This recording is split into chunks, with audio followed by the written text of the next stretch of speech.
What's up? This is Metal Mark, and this is the Atlanta Scene Report here at the Masquerade.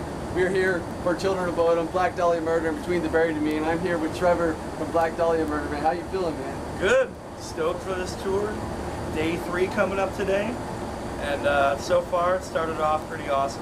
And you know, with some awesome bands, Children of Bodom and BT Band. BT Band we toured with before, so they're old friends, and it's just been rad so far. Yeah, all good the crowds, tons of energy. How are the crowds reacting? Because it's like 3 different styles of metal. Yeah, but you got to think, like, you know, at the core of things, there's some crossover between the bands, you know, and they're all in their respective ways. BT Band, you know, for instance, gets fucking brutal at times, you know what I mean? They're like straight up death metal shit. So, and you know, we all have our melodic side too. So y'all been touring your living asses off, man. I mean, y'all been overseas playing huge festivals, going back here and headlining Summer Slaughter. Is there a certain show that sticks out in your mind as one of your favorites? We've done a lot of cool stuff this year, man. Summer Slaughter in particular was an awesome time, man. Just great turnout. It's great to see so many kids getting turned on to like more brutal kinds of bands, you know what I mean? It was a good opportunity for us to kind of flex our muscle and take out a couple of bands that, you know, didn't really get a good chance over here yet. So, you know, we took Boarded Out and Psychroptic we were pushed for. And they're both awesome bands that we feel like kids, you know, deserve to see and shit. So, you know, it was cool to get that kind of opportunity. Download Festival was really cool this year too.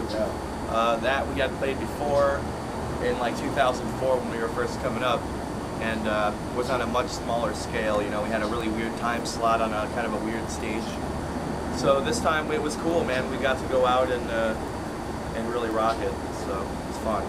Do you like playing like the huge like sea of people, or would you rather play like a club like this where you're in the face? It's cool, man. It you know, they can both turn into fucking craziness. You know what I mean, in their own right. So it's like when there's a sea of people and you just get them all, you know, like shit like that. That's really cool. It's kind of the unifying that many people. But then I like this kind of environment because, you know, people can stage dive, people can crowd surf and go fucking nuts, and you know that's what I want. You know, just to call out the storm, dude. You know, tell them what to do. The latest video from Nocturnal is Everything in Black. Right. Crazy ass video. It's like a comic book meets.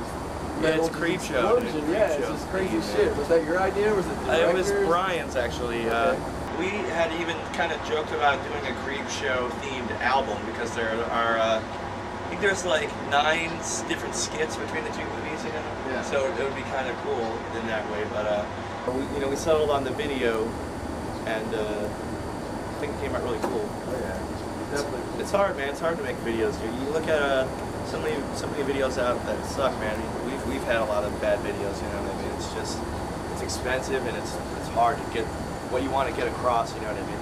Now after this tour, what's next for you guys? We got more stuff lining up. We have a Canadian tour formulating, and we owe them a lot of dates, man. We've canceled on Canada a couple times and just don't go there as often as we should, you know. So we're pumped on that.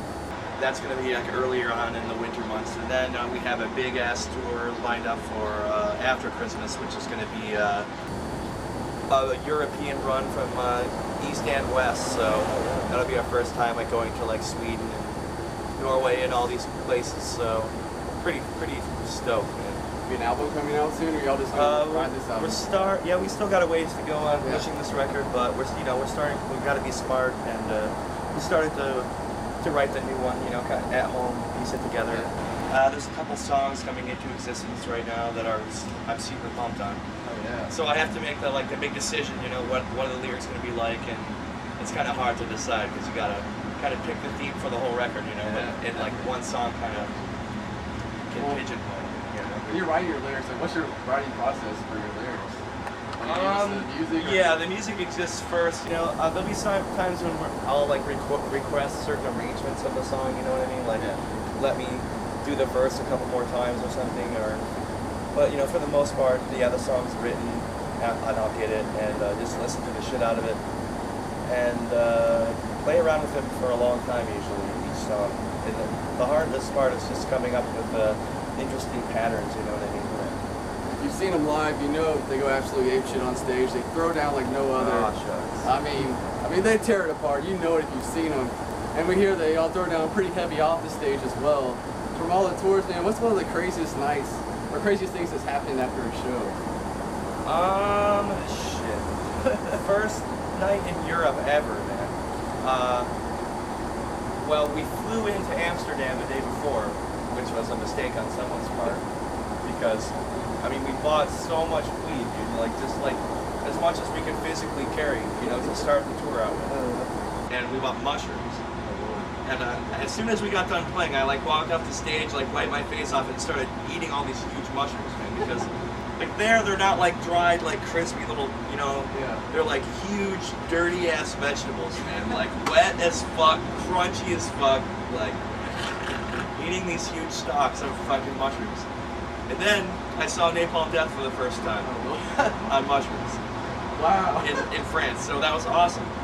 But eventually we poured out into the streets and we're just running around completely bonkers, like you know the neon lights are everywhere and stuff like that. And so then that was our intro to Europe, you know, Nice. like seeing Napalm Death, then seeing Fintroll, which is equally brutal, but on different parts of the senses.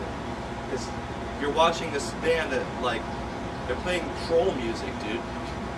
And you're on mushrooms, you know, and they're like, wow, man, maybe I'm a troll because this shit rules. I think I just grew hair on the top of my feet. More hair. More hair. Excuse me. It's there. Hell yeah. Not enough for the fantasy world yet, but enough. Do you have anything to say to the fans out there? Check out the new Psychroptic album, A Nuclear Blast, Yeah. called The Observant. Observant. It's badass. Check this band out if you have not. See them live. You will not be disappointed. And this is Metal Mark for the Atlanta Scene Report. Keep those horns up.